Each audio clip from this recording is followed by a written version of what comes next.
Welcome, everyone. I'm glad you're here today. We're about to start a presentation on a meaningful and important topic, funeral prayer over parts of body. This is a vital aspect of our cultural and spiritual practices. Over the next few minutes, we'll explore the significance of this prayer, the proper procedures, and its role in honoring the departed. So, let's dive in and learn more about this profound tradition together.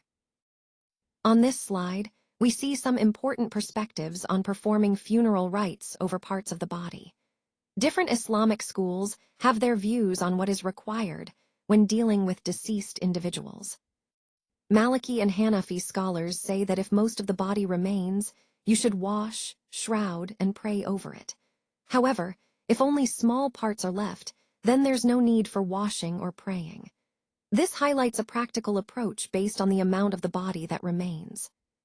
In contrast, Shafi and Hanbali scholars emphasize that all parts confirmed to be part of the deceased should be washed, shrouded, and prayed over. Their view stresses the importance of ensuring that every confirmed part receives proper funeral rites. There's also a notable example from the Hanafi perspective. Abu Ayyub reportedly offered funeral prayer on a severed foot, and Umar prayed over bones of a dead person.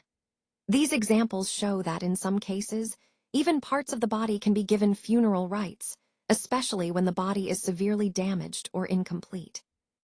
An interesting story from Ash-Shafi's school recounts how a bird dropped a human hand in Makkah after the Battle of the Camel. The hand was identified by a ring, washed, and a funeral prayer was offered on it, with many companions witnessing this. This story illustrates that even parts like a hand can be given proper funeral rites, emphasizing respect for the deceased, regardless of how incomplete the body might be. Overall, these points remind us that the approach to funeral prayers over parts of the body varies, but the underlying principle is respect and dignity for the deceased, tailored to the circumstances.